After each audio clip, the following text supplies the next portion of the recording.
Donc moi je m'occupe des relations européennes et internationales pour GDF Suez. Quelques mots quand même sur GDF Suez très rapidement. C'est une entreprise donc, qui aujourd'hui compte 150 000 collaborateurs, qui a un chiffre d'affaires de 81 milliards d'euros à peu près, qui est présente dans 70 pays et qui a trois types d'activités principales. D'abord la production d'électricité. Nous avons à peu près 120 000 mégawatts dans le monde entier aujourd'hui. Deuxièmement, toute la chaîne gazière, de l'exploration-production jusqu'à la distribution, et beaucoup d'entre vous, je vous en félicite, êtes des clients de GDF Suez. Et puis, troisièmement, les services énergétiques, donc c'est tout ce qui est autour de l'efficacité énergétique, avec principalement notre filiale qui s'appelle Cofeli, et qui est le leader mondial dans le domaine de l'efficacité énergétique. Alors, à partir de là, effectivement, on m'avait demandé d'illustrer un petit peu ce que GDF Suez fait pour préparer la COP 21. Peut-être avant de venir à notre action spécifique sur la préparation de cette grande conférence dont on a parlé ce matin et dont on va reparler certainement au cours de ces 2 journées, je voulais peut-être juste réagir à un des propos de Corinne Lepage sur la politique européenne de l'énergie et aussi dire un mot sur la transition énergétique, puisque nous affichons GDF Suez comme le leader européen de la transition énergétique. C'est une pétition de principe, je dirais, que nous avons posée il y a déjà maintenant 2-3 ans, en disant justement, nous constatons que depuis la crise de 2008, il y a un vrai changement dans l'approche de la question énergétique en Europe, parce que justement la politique européenne est insuffisante, elle a échoué sur un certain nombre de domaines, et donc nous considérons que la responsabilité des acteurs majeurs du secteur énergétique aujourd'hui, c'est d'accompagner cette transition énergétique. Et qu'est-ce que c'est que la transition énergétique pour nous? Très rapidement, c'est ce que Gérard Mestrallet, notre PDG, appelle les 4 D. Premièrement, la dérégulation, c'est-à-dire qu'on est rentré dans un système où la régulation a disparu peu à peu, ou elle a été en tout cas transformée de façon fondamentale depuis les fameuses directives européennes sur la libéralisation du marché du gaz et de l'électricité en 2003, qui ont continué, hein, première directive, deuxième directive, troisième directive, ça n'est pas terminé. Deuxièmement, un mouvement de décentralisation, c'est-à-dire qu'on va de plus en plus vers des productions décentralisées, notamment d'électricité, où le consommateur peut devenir soi-même producteur d'électricité, hein, avec l'éolien, avec le solaire, avec la biomasse demain. Troisièmement, ce qu'on appelle la digitalisation, c'est-à-dire le développement du numérique, qui fait que vous pourrez, avec le développement des technologies de l'information, mieux contrôler votre production, mieux contrôler votre consommation. Et donc c'est la digitalisation qui est en train de gagner du terrain en matière énergétique. Et enfin, le 4e D, c'est la diminution de la demande. Diminution de la demande depuis 2008, où nous avons atteint un pic de production en matière d'électricité en Europe, et depuis nous avons une diminution. Et nous avons une diminution d'abord à cause de la crise économique, qui évidemment a conduit à une moindre consommation, notamment par les industries, mais aussi du fait des progrès de l'efficacité énergétique. Et c'est dans ce domaine-là aujourd'hui que nous avons, nous, GDF Suez, la plus forte croissance, notamment en termes d'emploi. Notre filière, enfin notre branche qui s'occupe de l'efficacité énergétique, c'est sur les 150 000 employés, à peu près la moitié, 75 000 personnes, et nous embauchons chaque année de nouveaux collaborateurs dans ce domaine-là, beaucoup plus que dans les autres domaines d'activité de l'entreprise. Voilà ce que je voulais dire en introduction sur la politique européenne de l'énergie. Constater effectivement qu'elle est insuffisamment développée. Nous avons les outils quand même avec le 3x20 et avec le traité de Lisbonne qui a pour la première fois prévu un article sur la politique énergétique, de renforcer cette politique européenne.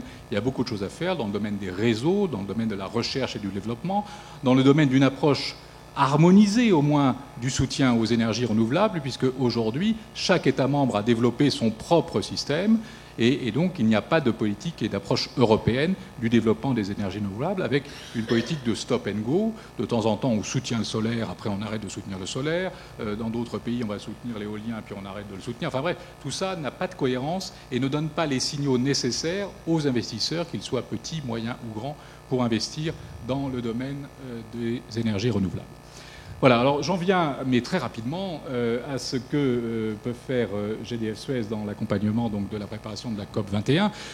Donc, comme je l'ai dit, nous voulons être le leader de la transition énergétique en Europe, et nous le faisons. Nous sommes présents dans à peu près 18 États membres de l'Union européenne aujourd'hui. Nous avons un mix énergétique diversifié. Je crois que ça, c'est important parce que, justement, dans cette politique où aujourd'hui on s'aperçoit qu'il y a un certain nombre de concurrences entre les différentes sources énergétiques, nous voulons continuer à développer évidemment les énergies renouvelables, c'est notre priorité, mais nous partons d'un mix énergétique qui est très diversifié, où nous faisons y compris du nucléaire qui a des inconvénients, j'en conviens, mais aussi l'avantage de ne pas être émetteur de CO2, comme vous le savez. C'est quand même un gros avantage du nucléaire aujourd'hui. Nous avons un engagement qui est ancien, puisque Gérard Mestrallet est PDG du groupe depuis 1995 maintenant, et qu'il a participé dès 2002 au sommet de la Terre de Johannesburg, à la conférence de Copenhague en 2009, et qu'il était au sommet de Rio en 2012, avec toujours cette même volonté d'associer le côté énergétique et le côté environnement. Pour rappel, Suez au départ était une banque, était une institution financière, et c'est Gérard Mestrallet qui a décidé de céder toutes les participations dans l'immobilier, dans le secteur bancaire, dans la communication et autres, pour se concentrer sur 2 secteurs d'activité, l'énergie et l'environnement. Et nous avons donc également engagé un travail étroit avec ceux qui préparent la COP21, que ce soit le ministère des Affaires étrangères, que ce soit le ministère de l'écologie, du développement durable et de l'énergie, et que ce soit les différentes associations, et notamment CAP 21, le comité 21, qui prépare un certain nombre d'initiatives pour cette grande conférence de l'année prochaine. Alors, je ne sais pas si je vais appuyer sur le bon bouton. Oui, voilà. Je voulais dire un mot aussi sur les engagements concrets que nous avons pris, parce que je crois que c'est important pour assurer la crédibilité de notre discours d'avoir des engagements mesurables. Et c'est ce que nous avons décidé. Nous avons décidé donc de réduire nos émissions de CO2 de 10% entre 2012 et 2020. Ça n'est pas évident aujourd'hui, comme vous le disiez. Aussi bien Madame Lepage que Myriam rappelaient le rôle du charbon aujourd'hui. Si vous êtes un investisseur avisé qui prévoit simplement la rentabilité de son investissement, aujourd'hui vous faites du charbon, il n'y a aucun doute. C'est ce qu'il y a de plus rentable pour produire l'électricité, de moins cher, mais évidemment il faut savoir les conséquences qu'il y a derrière. Nous voulons également augmenter notre capacité d'énergie renouvelable. Nous étions à 12 000 mégawatts en 2009. Nous avons l'objectif d'être à 19 000 mégawatts en 2015. C'est un progrès qui est quand même considérable quand on sait qu'évidemment, une centrale éolienne, une centrale solaire, ça n'a pas du tout la même capacité de production qu'une centrale nucléaire ou qu'une centrale thermique classique, comme vous le savez très bien.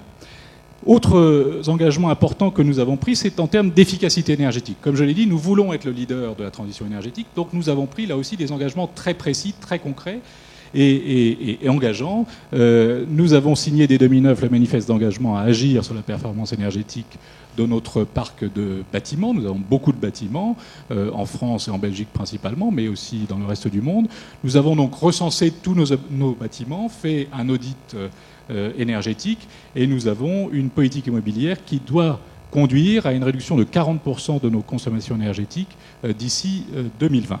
Nous faisons cela pour le parc immobilier de GDF Suez, nous faisons évidemment cela aussi pour nos clients et un certain nombre de clients industriels ou de collectivités territoriales ou de lycées, par exemple. Nous sommes très actifs dans beaucoup d'établissements scolaires en France pour réduire la facture énergétique de ces bâtiments. Et nous avons également des interventions sur le marché du CO2. Myriam rappelait le prix du CO2 aujourd'hui autour de 5 € la tonne, un prix idéal pour engager justement des investissements, je dirais, éco-responsables serait autour de 20 € la tonne. C'est ce qu'il était en 2008. Et donc nous soutenons tous les efforts pour restaurer un marché du CO2 qui soit avec un signal prix suffisant. Et nous sommes très actifs dans les différents instruments, vous le voyez, notamment le protocole de Kyoto, avec des projets sur les différentes installations que nous avons dans le monde. Enfin, nous appuyons donc l'organisation de la COP21. Je l'ai dit, nous soutenons l'initiative Solutions COP21.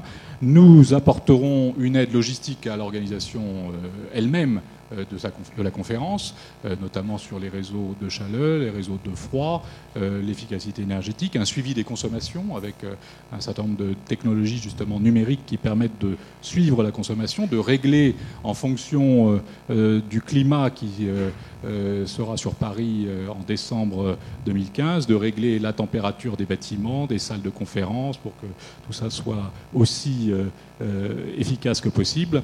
Et enfin, nous ferons en marge de la visite un certain nombre de visites de la conférence, un certain nombre de visites de terrain, puisque nous avons pas mal d'installations, notamment en Seine-Saint-Denis, et avec une installation assez amusante biomasse sur laquelle vous avez un grand champ avec des moutons qui plaira beaucoup, j'imagine, à tous les conférenciers de la COP21.